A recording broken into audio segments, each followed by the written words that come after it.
Impact डालेगी। जैसे ही वो पानी बढ़ेगा, समुद्र में जाएगा, तो ओशियन का लेवल भी वहां पर बढ़ेगा। अगर ओशियन का लेवल बढ़ेगा तो जो ओशियंस के किनारे पर लोग रहते हैं, जिन्होंने वहां पर घर बनाया है, जिन्होंने वहां पर अपनी फिशिंग की, जो फार्मिंग कर रही हैं, गोंडवाना लैंड का पार्ट था, फिर क्या हुई है, उसकी ड्रिफ्टिंग होके वो ऊपर वाले नॉर्दर्न हेमिस्फीयर में जाके किस चीज का पार्ट बन गया है भाई, एशिया का पार्ट बन गया है। आगे जो ड्रिफ्ट होती है हमारी इंडिया के। हेलो एवरीवन, उम्मीद करता हूँ आप मुझे सुन पा रहे होंगे। और जो आज हम बात करने जा रहे हैं, हम बात करेंगे फिजिकल जियोग्राफी में। हम लेक्चर 1 से स्टार्ट करके कंसेप्चुअल क्लैरिटी के साथ हम बात करेंगे पूरी फिजिकल जियोग्राफी। अब बात आती है फिजिकल जियोग्राफी को हम वर्ल्ड जियोग्राफी भी बोल देते हैं। अब आपने जो CDS का एग्जाम हुआ है अभी, उसमें आपने देखा होगा कि हर एक क्वेश्चन कंसेप्चुअल क्लैरिटी के साथ पूछा गया था। जिसको उसके बारे में नहीं पता होगा, थोड़ा बहुत अगर पता होगा, तो वो उस क्वेश्चन को नहीं कर पाएगा। उसको ध्यान में रखते हुए यहाँ पर मैं एक फ्री सीरीज आपको करवाऊंगा जियोग्राफी पर।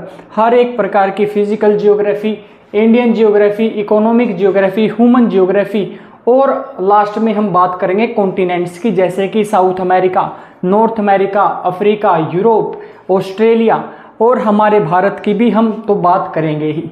आते आते हम सबसे पहले जो पार्ट करेंगे हम हमारी फिजिकल जियोग्राफी में, वो बात करेंगे हम भाई जियोमॉर्फोलॉजी। अब बात आती है कि जियोमॉर्फोलॉजी होती क्या है। जियोमॉर्फोलॉजी का मतलब होता है कि scientific study of earth surface. जब हम किसी अर्थ सरफेस की साइंटिफिक स्टडी करते हैं, कैसे, उसके डेवलपमेंट में कैसे हुआ, उसका डेवलपमेंट कैसे हुआ है, या मैं बात करूं जो अर्थ का आज शेप है वो कैसे हुआ है, इन सारी चीज़ों को ध्यान में रखते हुए हम एक टर्म यूज़ करते हैं जिसको बोला जाता है geomorphology.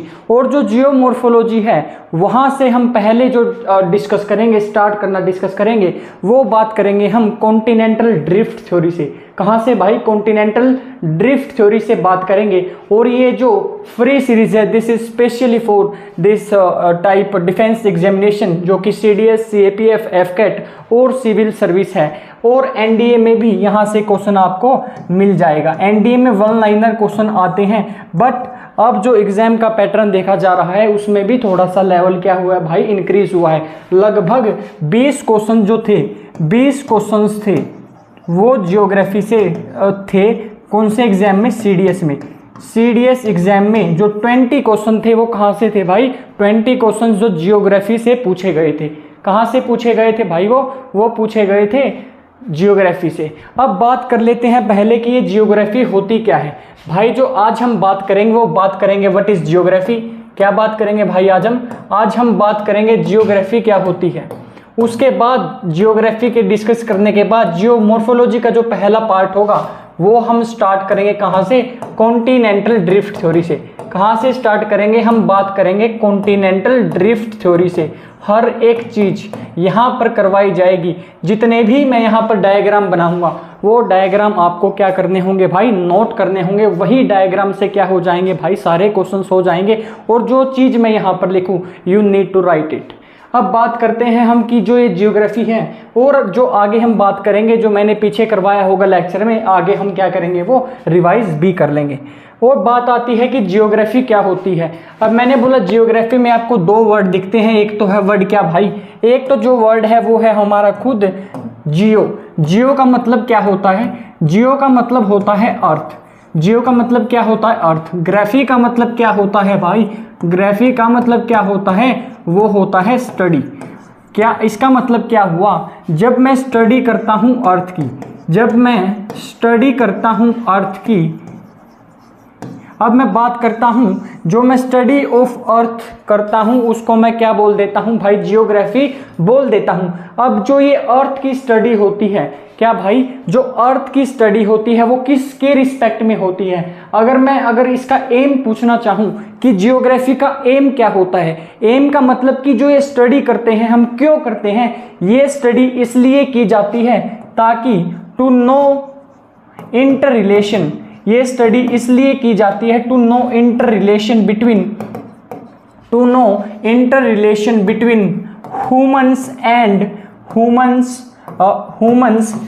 And developments on the earth surface and development on earth surface. Development on earth surface का मतलब क्या हुआ, and development on earth surface. इस अर्थ डेवलपमेंट का मतलब ये हुआ कि जो आज आपको प्लेन्स एरिया देखने को मिलते हैं, जो आपको आज हिल्स देखने को मिलते हैं, जो आज आपको ग्लेशियर्स देखने को मिलते हैं, जो आज आपको लेक्स देखने को मिलती हैं, जो आज आपको रिवर्स देखने को मिलती हैं, वो ह्यूमंस की लाइफ पर क्या इम्पैक्ट डालती है। फॉर एग्जाम्पल, अगर मैं इसका एग्जाम्पल देने की कोशिश करूं कि जो ये इंटर रिलेशन हम पढ़ते हैं जियोग्राफी में, जो ये इंटर रिलेशन हम बात करते हैं, ये इंटर रिलेशन होता है ह्यूमंस के बीच में, हमारे बीच में, और जो भी डेवलपमेंट हुआ है कहाँ पर, अर्थ सरफेस में। अर्थ सरफेस पे जो डेवलपमेंट हुआ है वहाँ पर हम क्या करते हैं भाई, ये बात करते हैं। जैसे कि हमें पता है क्या, क्लाइमेट चेंज हो रहा है। क्या हो रहा है भाई, क्लाइमेट चेंज हो रहा है। क्लाइमेट चेंज होने का मतलब क्या हुआ कि जो ग्रीन हाउसेस गैस हैं, क्या है भाई, जो ग्रीन हाउस गैसेस हैं, जो ग्रीन हाउस गैसेस हैं, इनका जो एमिशन है, क्या है भाई, जो इनका एमिशंस है वो क्या ज़्यादा हो रहा है। इसी का तो मोटिव क्या है, क्लाइमेट चेंज का मतलब ही क्या होता है कि जो हमारे एटमॉस्फेयर में, जो हमारे एटमॉस्फेयर में जो ग्रीन हाउसेस की मात्रा है वो क्या हो रही है भाई, ज़्यादा हो रही है। इसकी वजह से क्या होता है, इसकी वजह से क्या होता है, इसकी वजह से ये होता है कि जो हमारे हिल्स हैं, जो हमारे हिल्स पर क्या है भाई, ग्लेशियर्स हैं, जो हमारे हिल्स पर जो ग्लेशियर्स हैं वो क्या करते हैं भाई, मेल्ट करते हैं, वो पिघल जाते हैं। क्या करते हैं, वो जो हमारे ग्लेशियर्स हैं इन ग्रीन हाउसेस गैसेस की वजह से पिघल जाते हैं, और इन पिघलने की वजह से क्या होता है, जो अमाउंट ऑफ वाटर होता है,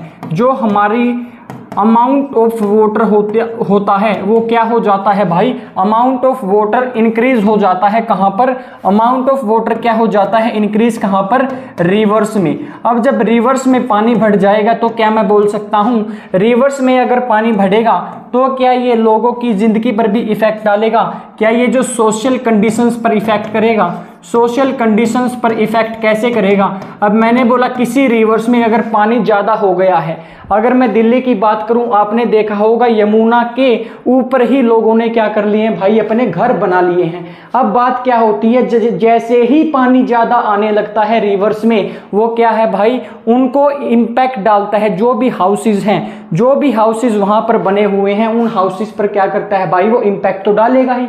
क्यों, पहले तो पानी कम आ रहा था, अब जैसे ही जो पानी की जो अमाउंट था वो बढ़ा तो वो अपना एरिया तो सारा लेगा, बट उन एरियाज में क्या हुआ है, उन एरियाज में अब क्या किए गए हैं भाई, घर बना लिए गए हैं, तो वहाँ पर वो इम्पैक्ट डालेगा।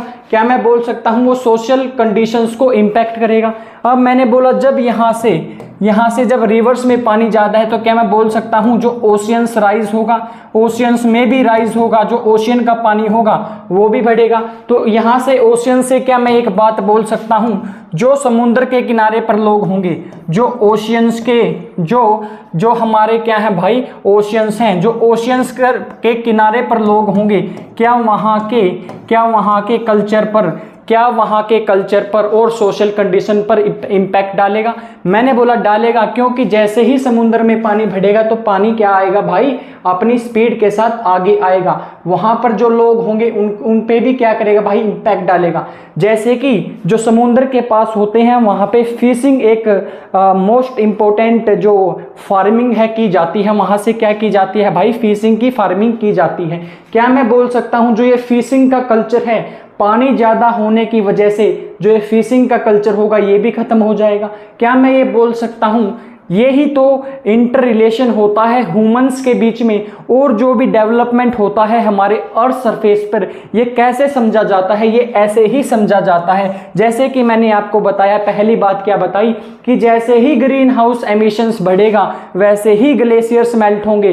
ग्लेशियर्स मेल्ट होंगे तो जो हमारी रिवर्स हैं, नदी हैं, उनमें पानी बढ़ेगा। अगर उनमें पानी बढ़ेगा तो हमारी सोशल कंडीशंस, जो हमारी सोशल एक्टिविटीज़ हैं, उन पर इम्पैक्ट डालेगी। जैसे ही वो पानी बढ़ेगा समुद्र में जाएगा तो ओशियन का लेवल भी वहां पर बढ़ेगा। अगर ओशियन का लेवल बढ़ेगा तो जो ओशियंस के किनारे पर लोग रहते हैं, जिन्होंने वहां पर घर बनाया है, जिन्होंने वहां पर अपनी फिशिंग की, जो फार्मिंग कर रहे हैं, क्या वहां पर जो उनकी सोशल और कल्चरल एक्टिविटीज है उस पे इंपैक्ट डालेगा। This is what actually we call it a geography. Geography का मतलब ही ये होता है कि हम अर्थ को पढ़ें। किसके रिस्पेक्ट में? ह्यूमंस के रिस्पेक्ट में। हम अपने रिस्पेक्ट में अर्थ को पढ़ते हैं। क्यों पढ़ते हैं? ये सारी चीज समझने के लिए कि जो चीजें हैं वो कैसे हो रही हैं। ये होता है भाई जियोग्राफी का मतलब। क्या होता है? जियोग्राफी का मतलब। अब हम जो बात करेंगे, अब हम बात करते हैं जियोमॉर्फोलॉजी में। जियोमॉर्फोलॉजी का मैंने मतलब बताया आपको कि जो साइंटिफिक स्टडी होती है हमारे अर्थ सरफेस की,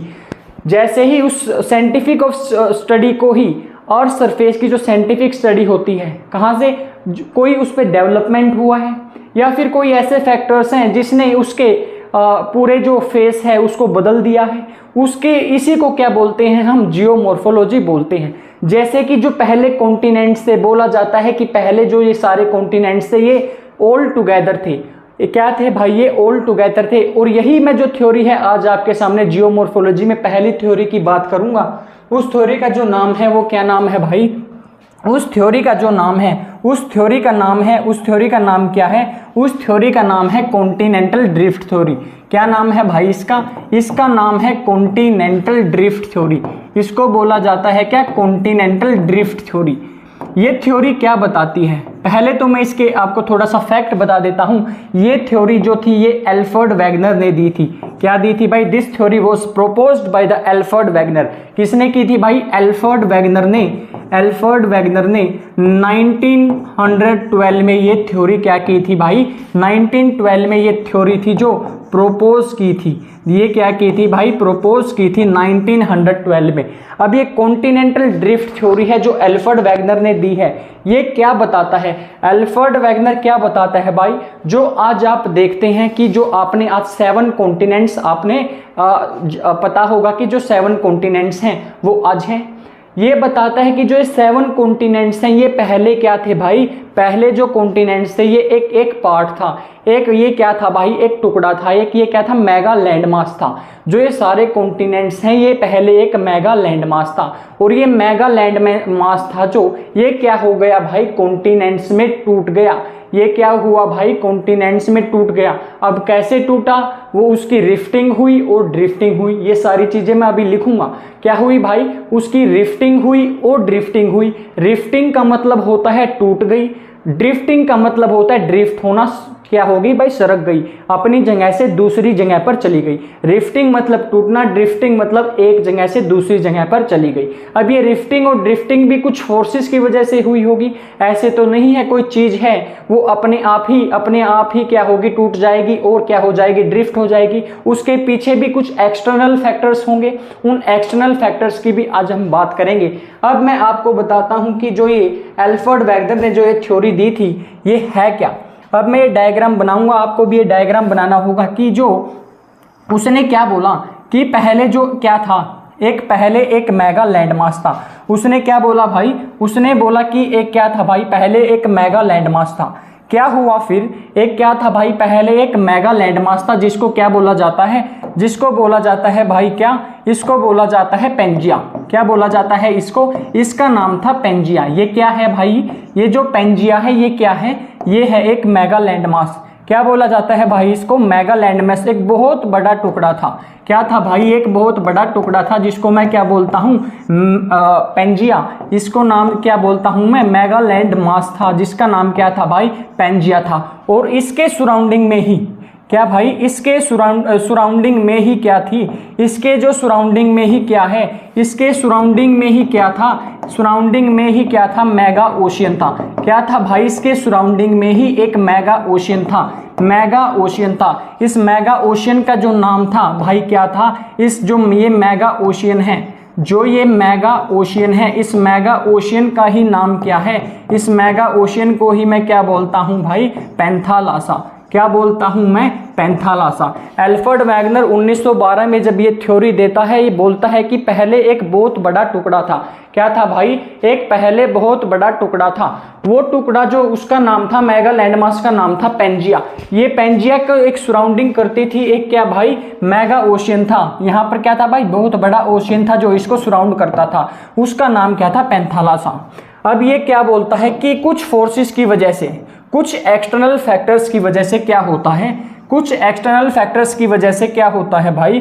कुछ एक्सटर्नल फैक्टर्स की वजह से जो ये पेंजिया है, जो ये पेंजिया है, ये क्या होता है? ये पेंजिया क्या हो जाता है भाई? ये पेंजिया दो हिस्से में टूट जाता है। क्या हो जाता है? जो ये पेंजिया था ये दो हिस्से में टूट जाता है। क्या हो जाता है? ये दो हिस्से में टूट जाता है। और एक का नाम क्या है भाई? जो सदर्न हेमिस्फेयर में है। सदर्न हेमिस्फेयर का मतलब क्या हुआ? जो नीचे वाला एरिया है, ये इक्वेटर से नीचे वाला एरिया है, इसका नाम क्या हो गया भाई? इसका नाम हो गया गोंडवाना लैंड। इसका नाम क्या हुआ भाई? इसका नाम हुआ गोंडवाना लैंड।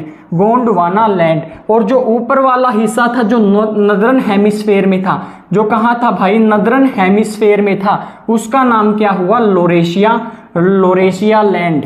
क्या हो गया भाई? उसका नाम हो गया लोरेशिया लैंड। क्या हुआ भाई उसका नाम? उसका नाम हो गया लोरेशिया लैंड। अब बात आती है कि जो ये नाम है, ये नाम आए कहाँ से होंगे? मैंने बोला जो ये गोंडवाना लैंड है, जो एक गोंड ट्राइब है, छोटा नागपुर रीजन के अराउंड ही, सराउंड में ही एक हमें ट्राइब पाई जाती है जिसका क्या नाम है भाई? गोंड ट्राइब। इसका नाम वहां से पड़ा है। बट लोरेशिया लैंड का नाम पड़ा है भाई, एक आपने जब पढ़ा होगा कि अमेरिका और कनाडा के बॉर्डर पे ही एक रिवर पाई जाती है। 5 रिवर्स होती हैं भाई, उनमें एक रिवर है लेक ओंटारियो। क्या नाम है उसका? लेक ओंटारियो से एक रिवर निकलती है जिसका नाम है सेंट लोरेशियन। क्या नाम है उसका? Saint Laurasia. उसके नाम पर ही क्या पड़ा है भाई? इसका नाम पड़ा है क्या? Laurasia land. अब बात आती है कि आगे क्या हुआ। अब मैंने बोला इसके साथ साथ क्या हुआ होगा। अब मैं क्या ये बोल सकता हूं कि जैसे ही क्या हुआ होगा कि जैसे ही मैंने बोला जब ये दो हिस्सों में टूटा होगा, जो ये दो हिस्सों में टूटा होगा, जो साइड वाला पानी होगा मेगा ओशियन का, जो मेगा ओशियन का ये साइड वाला पानी था, जो इसको मैं पैंथालासा बोलता हूं, जब ये दो हिस्सों में टूटेगा, क्या मैं बोल सकता हूं इनके बीच में पानी चला जाएगा? क्या इन दोनों हिस्सों के बीच में पानी चला जाएगा? मैंने बोला इन दोनों हिस्सों के बीच में पानी चला जाएगा। और इसी को मैं क्या बोलता हूं? इसी को बोला जाता है क्या भाई? Tethys sea. क्या बोला जाता है? Tethys sea. क्या बोला जाता है भाई इसको? Tethys sea. जैसे ही ये दो हिस्सों में टूटेगा, मैंने क्या बोला? जैसे ही ये दो हिस्सों में टूटेगा। ये क्यों टूटेगा? क्योंकि यहां पर कुछ एक्सटर्नल फोर्सेस हैं, कुछ एक्सटर्नल फोर्सेस हैं। अभी हम इन एक्सटर्नल फोर्सेस की बात करेंगे। क्या करेंगे भाई? इन एक्सटर्नल फोर्सेस की भी बात करेंगे। मैंने बोला कुछ एक्सटर्नल फोर्सेस की वजह से ये दो हिस्सों में टूट गया। दो हिस्सों में टूटा, तो जब ये टूटा होगा तो इनके बीच में पानी भी जाएगा। इस पानी का नाम क्या था भाई? इस पानी का नाम था टेथिस सी। अब टेथिस सी जो आज मैं बात करता हूं, ये टेथिस सी जो आज है, आज कौन सी है? इसको बोला जाता है मेडिटेरियन सी। क्या बोला जाता है भाई इसको? मेडिटेरियन सी। जो उस टाइम की टेथिस सी थी, जो आज है वो क्या है? उसका क्या नाम है भाई? मेडिटेरियन सी। क्या नाम है भाई उसका? है मेडिटेरियन सी। वो क्या है? मेडिटेरियन सी। जो उस टाइम की टेथिस सी है, आज क्या है वो है आज क्या है भाई? वो है मेडिटेरियन सी। अब मैंने बोला कि जब ये आगे फिर ड्रिफ्टिंग हुई। क्या हुई भाई? आगे भी इसकी क्या हुई? ड्रिफ्टिंग हुई। वो ड्रिफ्टिंग कैसे हुई? अब मैंने बोला जब ये दो हिस्सों में टूट गया, जब ये दो हिस्सों में टूट गया, तो ये जो दो हिस्सों में टूटा है, जो ये लोरेशिया है और जो ये गोंडवाना लैंड है, क्या है भाई? ये जो लोरेशिया है और गोंडवाना लैंड है, ये क्या हुई है? लोरेशिया और गोंडवाना लैंड भी आगे क्या हुई है? ड्रिफ्ट हुई हैं। रिफ्टिंग हुई है इनकी, और क्या हुई है? रिफ्टिंग और इनकी क्या हुई है भाई? ड्रिफ्टिंग हुई है।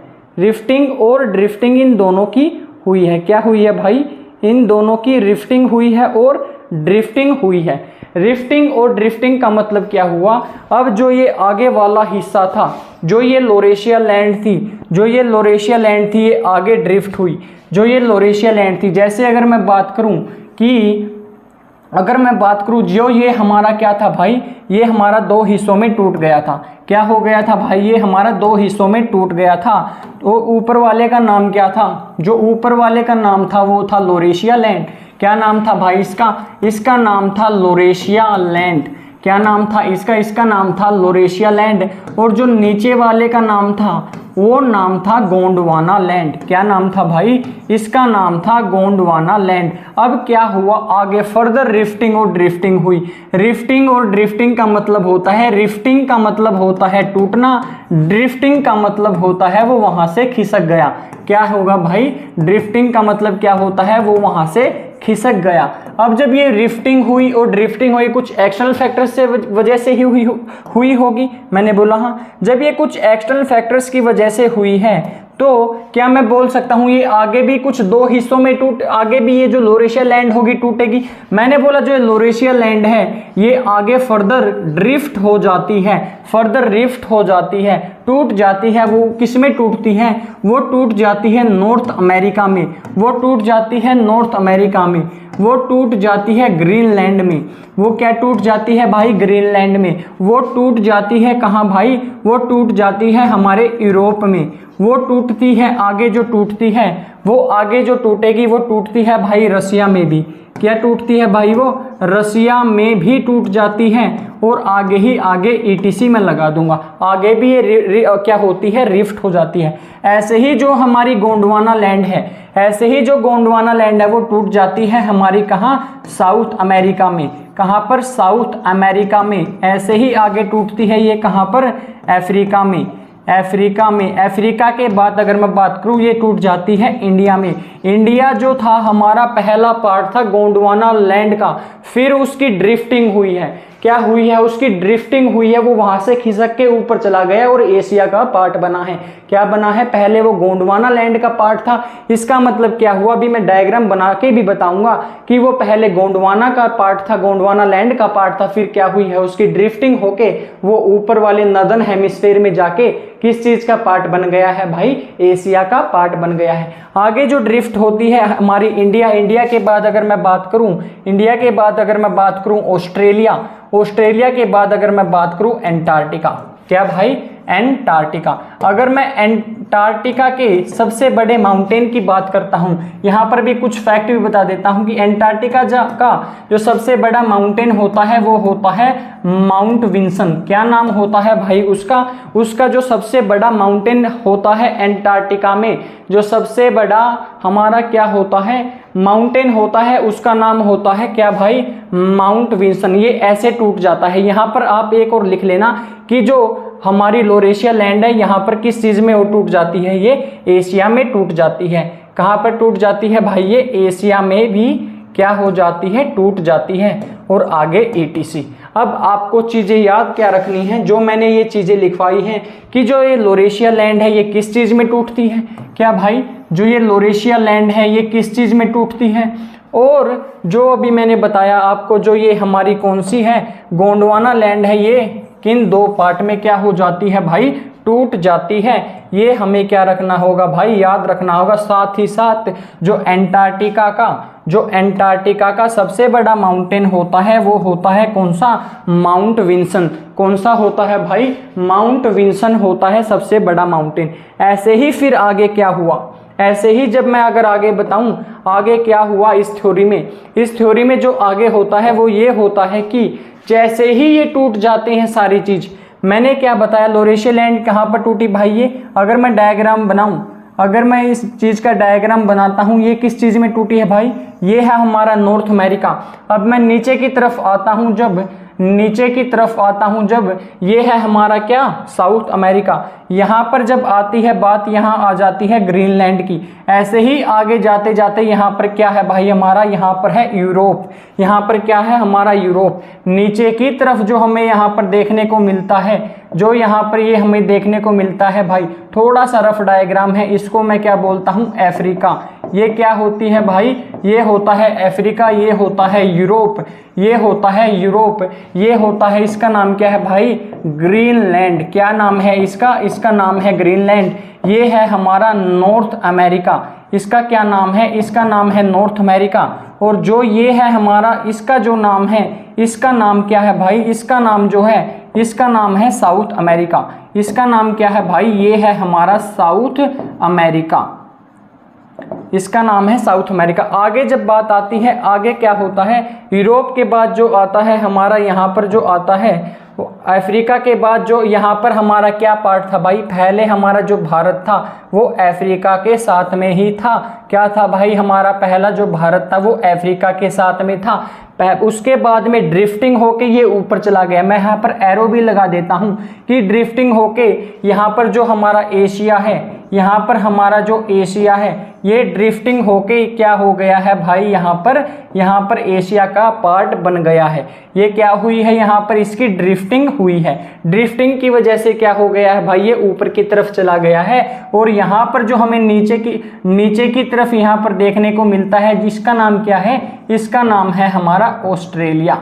ऑस्ट्रेलिया, ये क्या है भाई, ऑस्ट्रेलिया। अब जब मैंने यहाँ पर एक फीचर बताया आपको क्या, कि जो ये हमारा भारत था पहले गोंडवाना लैंड का पार्ट था, फिर क्या हुआ, इसकी ड्रिफ्टिंग हो गई। अब थोड़ा सा मैं आपको बैक लेके जाता हूँ। जब ये सारी चीजें टूटी तो क्या हुआ, जो हमारा नॉर्थ अमेरिका था और साउथ अमेरिका था वो तो वेस्टवर्ड साइड चले गए। क्या हो गए भाई, वो तो वेस्टवर्ड साइड चले गए। और यहाँ पर एक उन्होंने एस शेप का ओशियन बनाया, एक यहाँ पर क्या बन जाता है, एस शेप का ओशियन बन जाता है। इस ओशियन का क्या नाम है भाई, इस ओशियन का नाम है अटलांटिक ओशियन। इस ओशियन का जो नाम है वो नाम क्या है, अटलांटिक ओशियन। जो एस शेप का ओशियन है, जो क्या है, एस शेप का ओशियन है, उस ओशियन का क्या नाम है, उस ओशियन का नाम है अटलांटिक ओशियन। अब धीरे धीरे अब हमें याद कैसे रखना होगा, जैसे कि अगर मैं पूछूं लोरेशिया लैंड किस चीज में टूटी, नॉर्थ अमेरिका में मैं बात करूं, फिर ग्रीनलैंड में, फिर यूरोप में, फिर एशिया में, फिर एशिया के बाद अगर मैं बात करता हूं, यहाँ पर ही क्या आ जाता है भाई, यहाँ पर रसिया आ जाता है। ऊपर की तरफ क्या आ जाता है, रसिया आ जाता है। और रसिया के बाद अगर मैं बात करूं, मैंने आपको बताया कि साउथ अमेरिका जो ये टूटा है, ये किस में टूटा है, रसिया में भी टूटा है। ऐसे ही अगर गोंडवाना लैंड की बात होगी तो साउथ अमेरिका में होगा, अफ्रीका में होगा, इंडिया में होगा, ऑस्ट्रेलिया में होगा। और नीचे की तरफ क्या है, एक नीचे की तरफ भी भाई एक लैंड है, इसको क्या बोला जाता है, एंटार्क्टिका बोला जाता है। ये सारी चीजों में क्या हो जाएगा, टूट जाएगा। ये जो सारी प्रोसेस हुई है, जब ये पूरा मेगा लैंड मास था, ये 250 मिलियन साल पहले की प्रोसेस है। 250 मिलियन साल पहले की प्रोसेस है जो एल्फ्रेड वैगनर ने बताई थी। क्या की थी भाई, बताई थी। आपके मन में ये भी आ सकता है कि उसके मन में ऐसा क्यों आया। जब अगर मैं इसका रीजन आपको देना चाहूं तो जब ये Alfred Wagner when he was looking in his Atlas, तो उसने कुछ 2 ऐसे रीजन पाए। अगर मैं आपको लिख के भी बताऊं उसने क्या किए भाई, 2 ऐसे रीजन पाए। एक तो जो रीजन था, एक था रीजन कहाँ का, किरूना रीजन था, कहाँ पे, स्वीडन में। एक रीजन था किरूना स्वीडन में, एक रीजन है हमारा छोटा नागपुर प्लेट्यू का, भारत का। ये क्या है भाई, छोटा नागपुर प्लेट्यू। यहाँ पर इसको पाए जाते हैं क्या, टिलाइट डिपॉजिट्स। यहाँ पर पाए जाते हैं टिलाइट डिपॉजिट्स। अब मैं बात करूं यहाँ पर, जब किरूना, ये क्या है भाई, हायर एल्टीट्यूड्स में है। हायर एल्टीट्यूड्स किरूना रीजन में क्या पाए जाते हैं, कोल डिपॉजिट्स। क्या पाए जाते हैं, यहाँ पर कोल डिपॉजिट्स पाए जाते हैं। अब उसके मन में क्या आया कि जो कोल डिपॉजिट्स हैं हायर लैटिट्यूड पे हैं, और हायर लैटिट्यूड पे क्या होता है भाई, हमें बर्फ देखने को मिलती है। कनाडा में आपको पता है कि वहां पर बर्फ ही बर्फ गिरती है। तो उसके मन में ये आया कि यहाँ पर जो कोल डिपॉजिट्स हैं वो कैसे हो सकते हैं। तो उसने यही आइडिया लगाया कि जो ये पार्ट था, ये पहले पार्ट और कहीं होगा। क्या होगा, और कहीं पर होगा। ऐसे ही जब उसने ये बताया छोटा नागपुर प्लेटो के बारे में कि यहाँ पर टिलाइट डिपॉजिट्स हैं। टिलाइट डिपॉजिट्स का मतलब क्या होता है कि यहाँ पर मान के चलिए कोई यहाँ पर एक लैंड थी, तो यहाँ पर पहले ग्लेशियर था। अब यहाँ पर क्या था भाई, ग्लेशियर था। यहाँ पर मान के चलिए ग्लेशियर था। अब ये ग्लेशियर के मेल्ट होने से यहाँ पर क्या हुआ है, यहाँ पर इरोजन हुआ है, और यहाँ पे क्या बन गए हैं भाई, यहाँ पर क्या बन गए हैं, ग्लेशियल फ्लेक्स बन गए हैं। ये क्या बन गए हैं भाई, जब मैंने बोला यहाँ पर क्या होगा, एक ग्लेशियर होगा, तो जैसे ही यहाँ पर क्या हुआ होगा, ये मेल्ट हुआ होगा। अब जैसे यहाँ पर मेल्ट हो गया है, तो ये मेल्ट हुआ होगा, तो यहाँ पर ये इरोजन करेगा। इरोजन करने के साथ यहाँ पर जो मटेरियल आता है, जो डेब्रिस आती है, जो रॉक्स आते हैं, उनको क्या बोला जाता है, टिल्स बोला जाता है। क्या बोला जाता है? टिल्स बोला जाता है। इन्हीं के डिपॉजिट्स को क्या बोल देता हूं मैं? टिलाइट डिपॉजिट्स बोल देता हूं। अब हम इसके मन में क्या आया कि इतने लोअर लैटिट्यूड में ग्लेशियर्स कैसे मिल सकते हैं। ये सेकंड रीजन ये था, और यहां से उसने आइडिया लगाया, और ये कॉन्टिनेंटल ड्रिफ्ट थ्योरी है जो उसने क्या की गई है भाई? प्रपोज की है एल्फ्रेड वेगनर ने। किसने की है भाई? ये एल्फ्रेड वेगनर ने जो ये थ्योरी है प्रपोज की है। किसने की है? ये एल्फ्रेड वेगनर ने थ्योरी क्या की है? प्रपोज की है। अब बात आती है कि वो फैक्टर्स क्या हैं जो हैं। अब मैंने बोला जो ये रिफ्टिंग और ड्रिफ्टिंग के लिए जो यहाँ पर रिफ्टिंग हुई है, और जो ये ड्रिफ्टिंग हुई है, इनके फैक्टर्स क्या हैं? जो ये एक्सटर्नल फैक्टर्स हैं, जो पहला फैक्टर की बात आती है वो आती है पहली टाइडल एंड ग्रेविटेशनल फोर्स। इनके नाम से नहीं घबराना, बहुत ही आसान है। जैसे कि मैंने बताया टाइडल एंड ग्रेविटेशनल फोर्स। क्या बताया भाई? Gravitational force. जो सेकंड आती है वो आती है पोलर फ्लिंग फोर्स। क्या आती है? Polar fleeing force. क्या नाम है भाई उसका? Polar fleeing force. जो थर्ड का नाम होता है वो उसने नाम दिया है बायंसी। क्या दिया नाम है भाई? बायंसी। अगर मैं बात करूं टाइडल और ग्रेविटेशनल फोर्स की, और आपको ये भी पता होगा कि जो ये ग्रेविटेशनल फोर्स होती है सबसे वीकेस्ट फोर्स होती है। अगर मैं आपको बताऊं कि जो स्ट्रॉन्ग न्यूक्लियर फोर्स होती है वो सबसे ज़्यादा होती है, वो सबसे ज़्यादा फोर्स होती है। इसके बाद कौन सी आती है भाई? इलेक्ट्रोमैग्नेटिक फोर्स आती है। इसके बाद कौन सी आती है? इलेक्ट्रोमैग्नेटिक फोर्स आती है। इसके बाद जो आती है सबसे ज़्यादा वो होती है वीक न्यूक्लियर फोर्स। क्या होती है वो? Weak nuclear force. और इससे कम जो होती है वो होती है हमारी ग्रेविटेशनल फोर्स। मतलब जो सबसे वीकेस्ट फोर्स होती है वो होती है हमारी ग्रेविटेशनल फोर्स। यहाँ से क्या मैं बोल सकता हूँ, जो टाइडल फोर्स होती है ये होता है ग्रेविटेशनल, ये होता है क्या भाई? ग्रेविटेशनल इंटरेक्शन होता है जब हमारे सन के बीच में, हमारे किसके बीच में भाई? हमारे सन के बीच में होता है इंटरेक्शन, ग्रेविटेशनल इंटरेक्शन होता है। ग्रेविटेशनल क्या होता है भाई? इंटरेक्शन होता है किसके बीच में? हमारे जो सन के बीच में होती है, मून के बीच में होती है, और अर्थ के बीच में जो ग्रेविटेशनल इंटरेक्शन होती है वो क्या बोलता है कि इनकी वजह से क्या हुआ है भाई? जो हमारा अर्थ है। अब मैंने बोला कोई दो ऑब्जेक्ट के बीच में क्या होगा भाई? ग्रेविटी लगेगी। जहां पर ग्रेविटी ज्यादा होगी वो अपने उसके पास खींचेगा। मतलब जो ये होगा ये क्या हो जाएगा भाई? बोलता है कि वो जो दूसरा है वो क्या हो जाएगा? टूट जाएगा। इसी ग्रेविटेशनल जो उसने इंटरेक्शन बताई है टाइडल फोर्स में, इसी के कारण क्या हुआ है भाई? वो क्या हो गया है? ये हम बात करेंगे जब आगे हम बात करेंगे सारी चीजों की। टाइडल फोर्स में हम पूरा चैप्टर ये बात करेंगे टाइड्स के बारे में। अभी इतना ही जानना है कि जो ग्रेविटेशनल फोर्स है, जो ग्रेविटेशनल इंटरेक्शन हुआ है सन, मून और अर्थ के बीच में, ये क्या है भाई? टाइडल फोर्स है। अब बात आती है कि जो हमारी पोलर फ्लिंग फोर्स क्या है? पोलर फ्लिंग फोर्स कुछ नहीं है। क्या नहीं है भाई? पोलर फ्लिंग फोर्स एक सेंट्रीफ्यूगल फोर्स है। क्या है भाई? ये जो पोलर फ्लिंग फोर्स है ये क्या है? एक प्रकार की क्या है भाई? सेंट्रीफ्यूगल फोर्स है। सेंट्रीफ्यूगल फोर्स कौन सी होती है? जो कि आउटवर्ड लगती है। इतना ही जानना है भाई। क्या? जो बाहर की तरफ लिखती है। क्या बोलता है ये बोलता है कि जो एल्फ्रेड वेगनर जो बोलता है, ये मेरी बात नहीं है भाई, ये जो बोलता है वो बोलता है एल्फ्रेड वेगनर।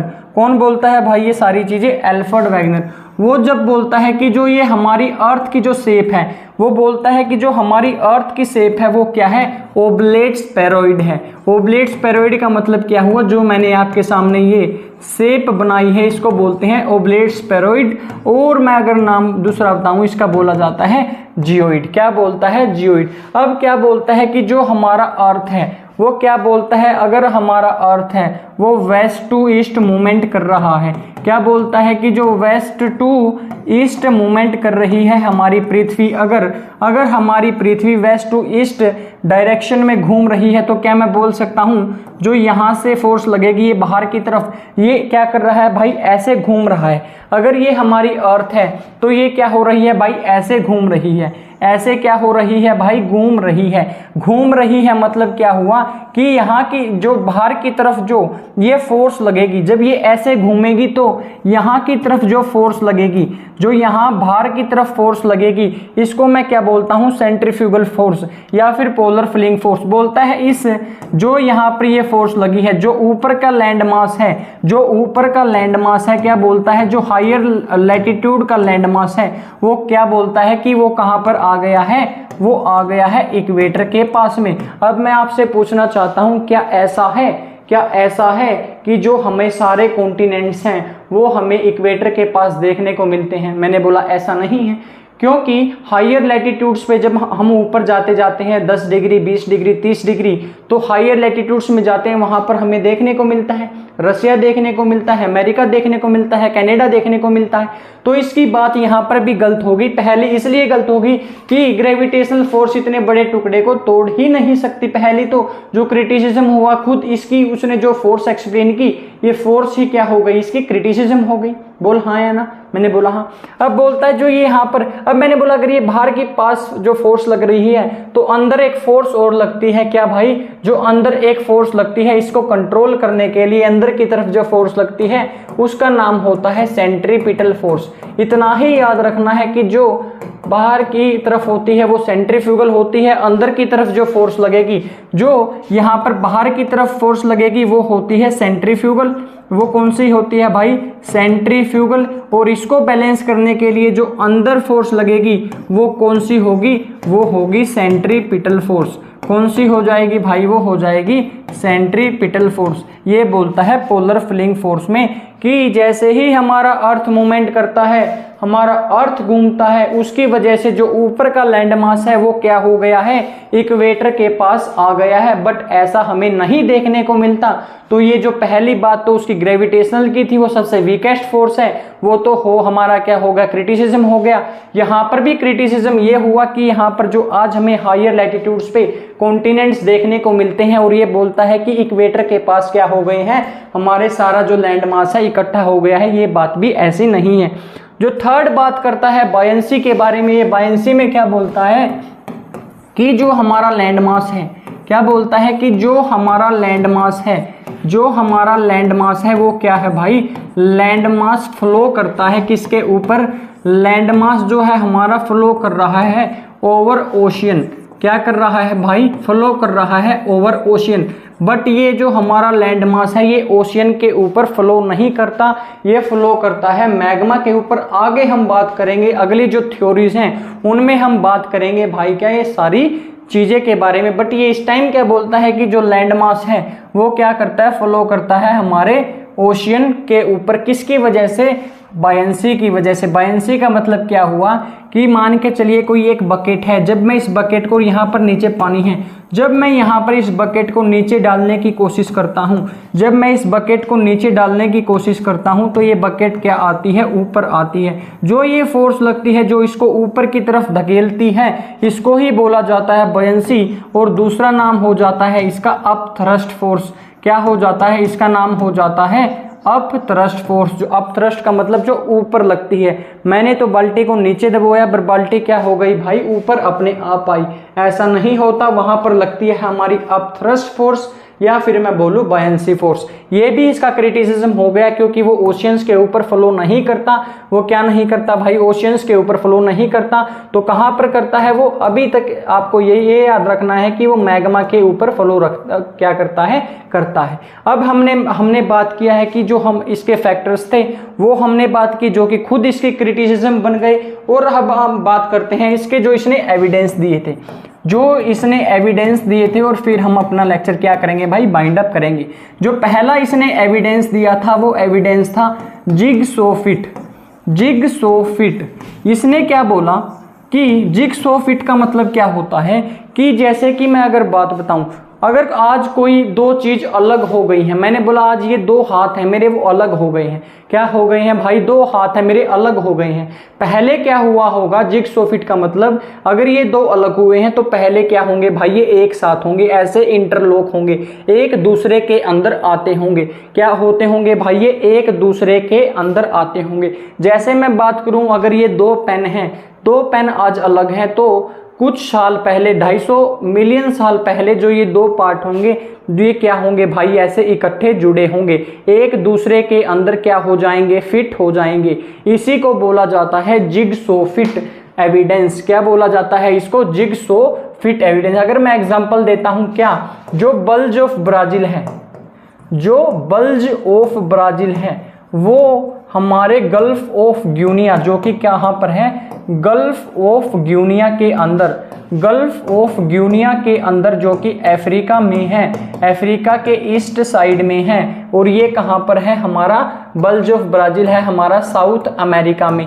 ये एक ही एग्जाम्पल दिया है, ऐसा बहुत सारे एग्जाम्पल है जो क्या करते हैं भाई, एक दूसरे के अंदर फिट होते दिखते हैं। और यहीं से वो क्या बोलता है, यहीं से वो बोलता है कि जो ये दोनों चीज हैं, जो क्या है भाई, ये दोनों चीज हैं, ये क्या हुई होंगी, पहले जो ये दोनों चीज हैं वो एक साथ रही होंगी। क्या बोला इसने कि ये दोनों जो पहले चीज हैं, बल्ज ऑफ ब्राजील और गल्फ ऑफ ग्यूनिया, ये पहले क्या होंगे, एक ही होंगे। जो सेकंड एविडेंस दिया है इसने, वो दिया है बिहेवियर ऑफ एनिमल्स। क्या भाई, behaviour of animals. Behaviour of animals का मतलब क्या हुआ, बिहेवियर ऑफ एनिमल्स का मतलब क्या हुआ, जो हमारे क्या होते हैं, लेमिंग्स होते हैं, जो हमारे चूहे होते हैं या फिर मैं इनका नाम दूसरा बताऊं, वो क्या होता है, रोडेंट्स होते हैं। जो उनका बिहेवियर है, जो हमें उनका बिहेवियर है, हमें उनका बिहेवियर वेस्ट साइड देखने को मिलता है। मतलब क्या हुआ, इनका जो हमारा मूवमेंट है, हमारे इनका लेमिंग्स का वेस्ट साइड इनका मूवमेंट देखने को मिलता है। जैसे कि जो ये स्कैंडिनेवियन कंट्रीज हैं, स्कैंडिनेवियन कंट्रीज हैं जो कि नॉर्वे, स्वीडन और फिनलैंड, कौन सी होती हैं भाई स्कैंडिनेवियन कंट्रीज, नॉर्वे, फिनलैंड और स्वीडन, नॉर्वे, फिनलैंड और स्वीडन हैं। ये हमारी ईस्ट साइड हैं कंपैरेटिवली। अगर मैं बात करूं नॉर्थ अमेरिका की अगर मैं कंपैरेटिवली बात करूं तो जो इनका हमें मूवमेंट देखने को मिलता है वो वेस्ट साइड देखने को मिलता है। एक ये इसने एविडेंस दिया। सेकंड एग्जांपल अगर मैं बताऊं, जो मेडागास्कर है, जो मेडागास्कर में ये जो हमारे रोडेंट्स हैं ये भी वेस्ट साइड में मूवमेंट हमें देखने को मिलती है। कहाँ पर, वेस्ट साइड इनकी मूवमेंट देखने को मिलती है।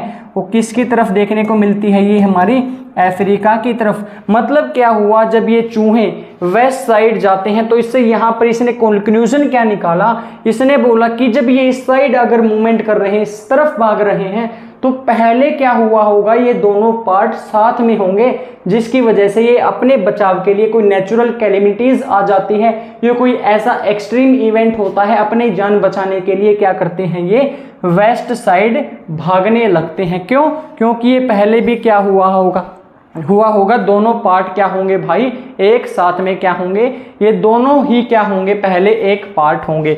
जो अगला एग्जाम्पल इसने दिया, अगला एग्जाम्पल जो दिया है इसने, जो एग्जाम्पल दिया है वो एग्जाम्पल है भाई जियोलॉजिकल एंड बोटेनिकल एविडेंस। क्या नाम है भाई उसका, उसका नाम है geological and botanical evidence. Geological evidence की अगर मैं बात करूं, जैसे कि वो क्या बोलता है, जो हमारा एज ऑफ रॉक्स हैं, जो एज ऑफ माउंटेन्स हैं और केमिकल कंपोजिशन है, जो माउंटेन्स का, जो माउंटेन्स बने हैं, केमिकल कंपोजिशन है। पहले मैं बता रहा हूं आपको जियोलॉजिकल एविडेंस, उसमें क्या बोलता है कि जो हमारी एज है और जो केमिकल कंपोजिशन है हमारे माउंटेन्स का वो सेम है। अगर वो क्या है भाई, सेम है। जैसे अगर मैं बात करूं, जो नॉर्थ अमेरिका है हमारा, जो नॉर्थ अमेरिका है हमारा और यहाँ पर जो यूरोप है, यहाँ के जो ईस्टवर्ड माउंटेन्स हैं, ये जो ईस्टवर्ड माउंटेन है यूरोप के, और यहाँ पर जो यहाँ के नॉर्थ अमेरिका के वेस्टवर्ड माउंटेन हैं, जो नॉर्थ अमेरिका के वेस्टवर्ड माउंटेन हैं, इनकी जो हमें एज देखने को मिलती है, या मैं बात करूँ जो इनका केमिकल कंपोजिशन होता है, वो क्या देखने को मिलता है भाई, हमें सेम देखने को मिलता है। ये एक इसका क्या है, एग्जाम्पल है। ये क्या दिया उसने, जियोलॉजिकल एविडेंस में क्या किया है, हमें बताया है।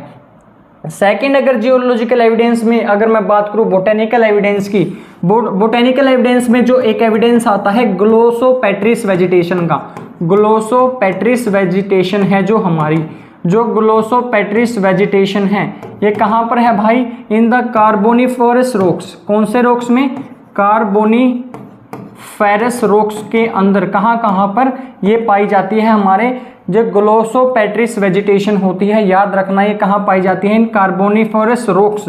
कहाँ पर? कार्बोनिफेरस रॉक्स ऑफ, कहाँ के? Carboniferous rocks of Africa. अगर मैं बात करूँ इंडिया, अगर मैं बात करूँ अफ्रीका, और मैं अगर बात करूँ फोकलैंड आइलैंड, ये क्या बोलता है यहाँ पर, फोकलैंड आइलैंड्स में क्या होते हैं, पाए जाते हैं कौन सी वेजिटेशन, ग्लोसोपेट्रिस वेजिटेशन। अगर आपको इसके बारे में जानना है तो आप गूगल पे सर्च कर सकते हैं, बट ऐसा इसमें कुछ जानने के बारे में है नहीं। अब क्या हुआ, जो बोलता है ये ग्लोसोपेट्रिस वेजिटेशन है, कार्बोनिफेरस रॉक्स में पाई जाती है, कहाँ पर?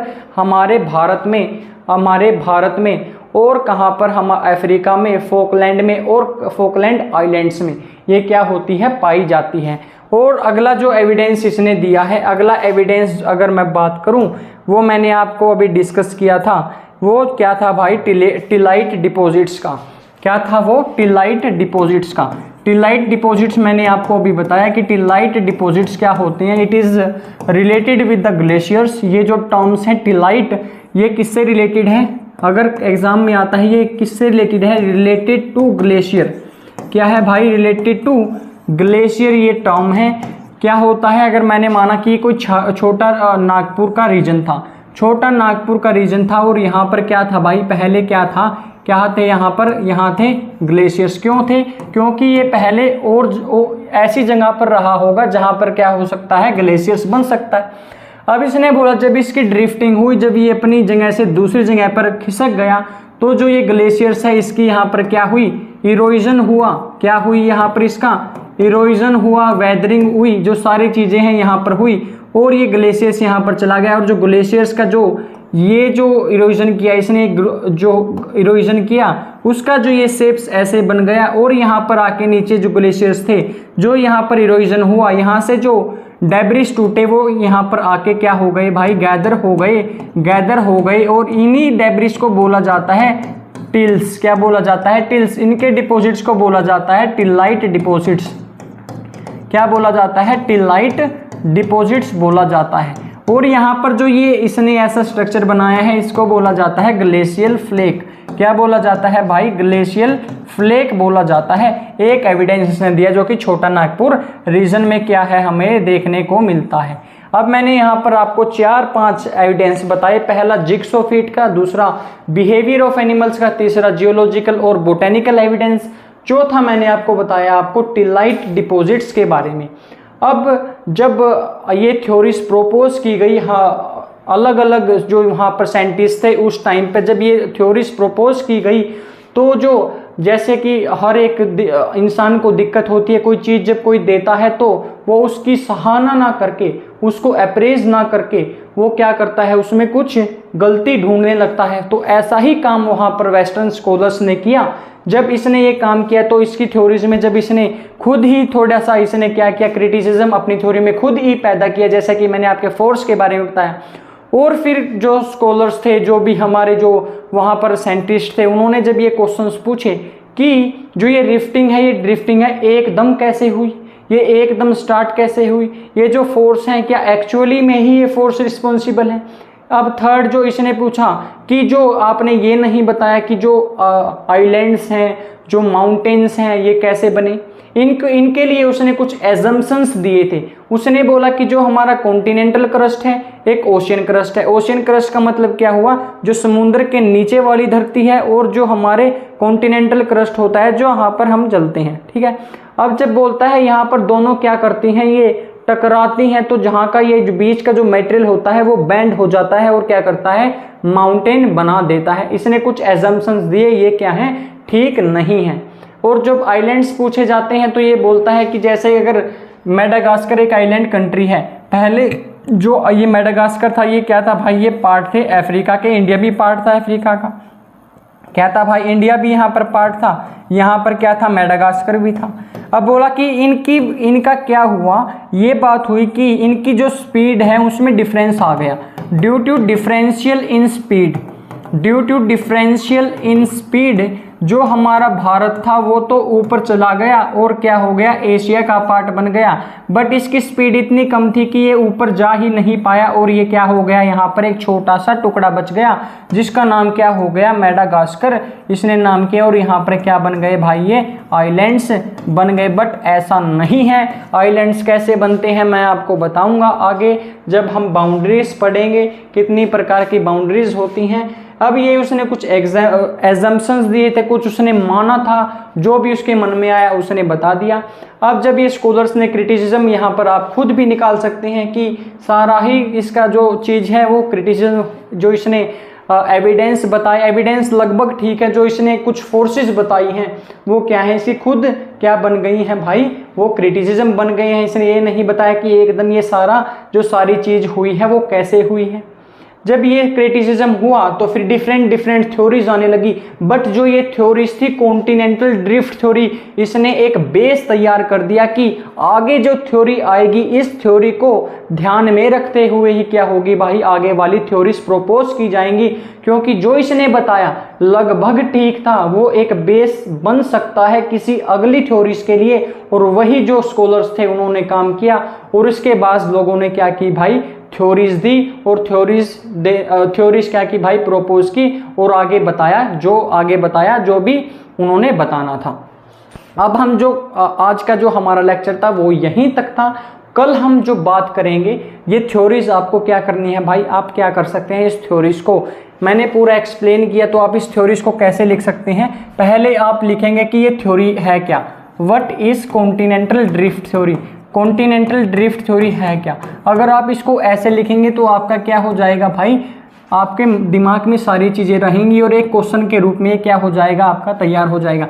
और फिर क्या, ये जब लिखा सारी चीज़ ऐसे टूटा, फिर आपने लिखने हैं क्या, इसके एक्सटर्नल फैक्टर्स, जो भी फोर्सेस रिस्पॉन्सिबल थी, क्या थी, जो रिस्पॉन्सिबल थी फोर्सेस। फिर आपको क्या लिखना है, इनके क्या लिखने हैं, एविडेंसेस क्या थे भाई, इसके क्या लिखने हैं, एविडेंसेस क्या थे। आपको ईयर याद रखना है 1912 में एल्फ्रेड वैगनर ने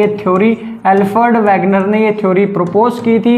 ये ईयर याद रखना इसलिए ज़रूरी है, ऐसी ही थ्योरीज 4-5 थ्योरीज है, क्या पता वो क्रोनोलॉजिकल ऑर्डर में क्या कर दे भाई, इनको दे के पूछ ले, क्या करे, इनको क्रोनोलॉजिकल ऑर्डर में दे के पूछ ले कि कौन सी पहले आई उसके बाद कौन सी आई। तो आपको क्या करनी है भाई, ये थ्योरी याद रखनी है। तो हम कल बात करेंगे क्या, कल जो हमारा लेक्चर होगा वो बात करेंगे कि why to study interior of earth. क्या बात करेंगे हम, why to study interior of earth. Interior of earth हमें क्यों पढ़ते हैं, हम क्या करते हैं, जो हमारा अर्थ है उसके अंदर का जो सामान है उसको हम क्यों पढ़ें और ऐसी क्या ज़रूरत है, उसको हम क्या करें भाई, उसको हम क्या करें, अध्ययन करें, स्टडी करें, उसको हम कल बात करेंगे।